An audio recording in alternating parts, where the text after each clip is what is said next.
Brahmana and Vaishnava.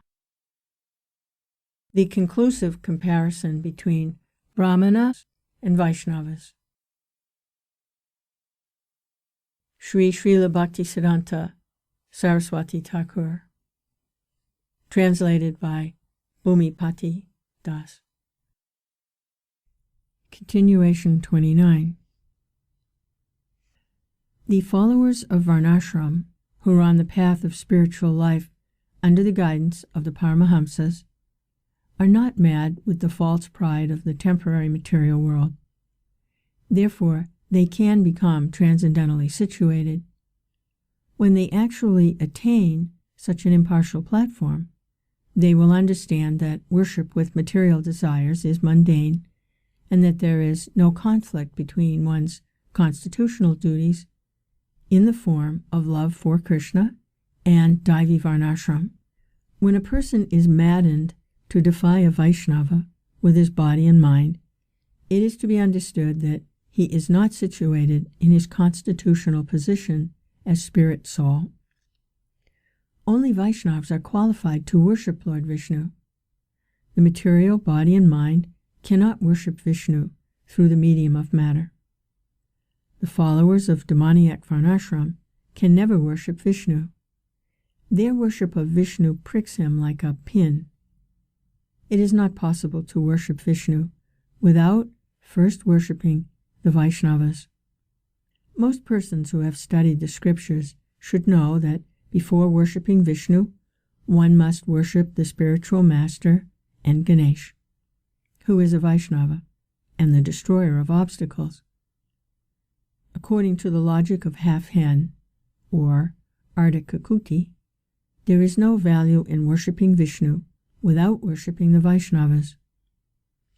Only a Vaishnava is capable of giving others the right to worship Vishnu. Those who are envious of the Vaishnavas can never give Vishnu mantra to others.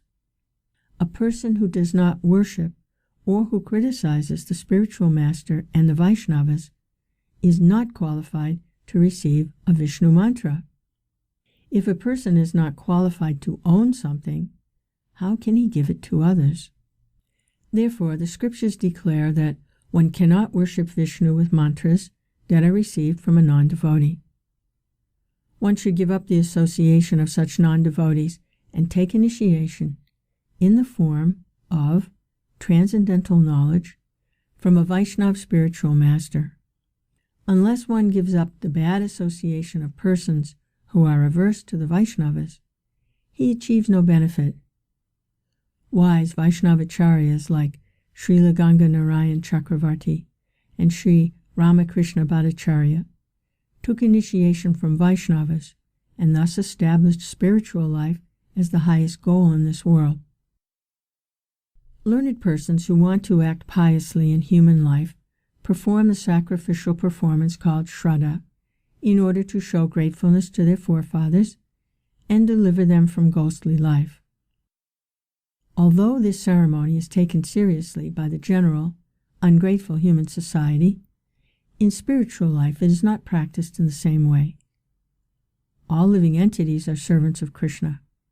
When they forget that they are transcendental servants of the Lord, they are seen to traverse the field of activities through the endeavors of their bodies and minds. But this is not the eternal function of the pure soul. It is superficial and based on nothing more than material desires. The spiritual community serves their worshipable departed elders by faithfully offering them Sri Mahaprasad.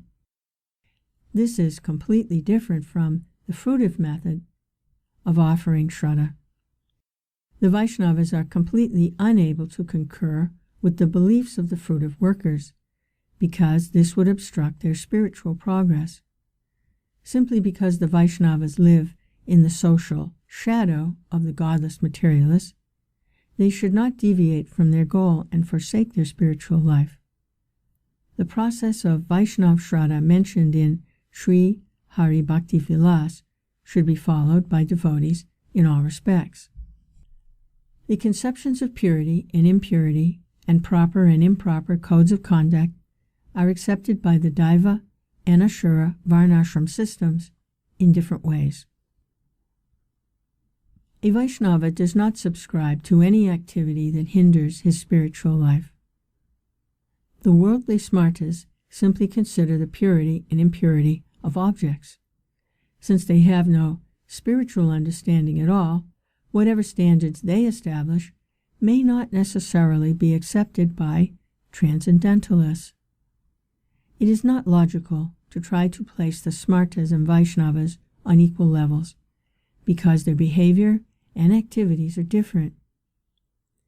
Though a brahmachari is forbidden from sexual activities, in the Grihasta's code of conduct there are various circumstances in which sexual activity is appropriate. Should Grihastas therefore be condemned? Behavior in accordance with one's status is said to be virtuous, although the same cannot be accepted as proper for someone whose status is different. The behavior of a Vaishnava, a Paramahamsa, is totally different from the behavior or follower of Varnashram. Therefore, attempts to consider their activities on an equal level are offensive. This Vyavahar Kanda needs to be elaborately discussed, and since such discussion is not feasible at this time, we are ending this comparative essay, waiting for the opportunity for further discussion. Om Hari.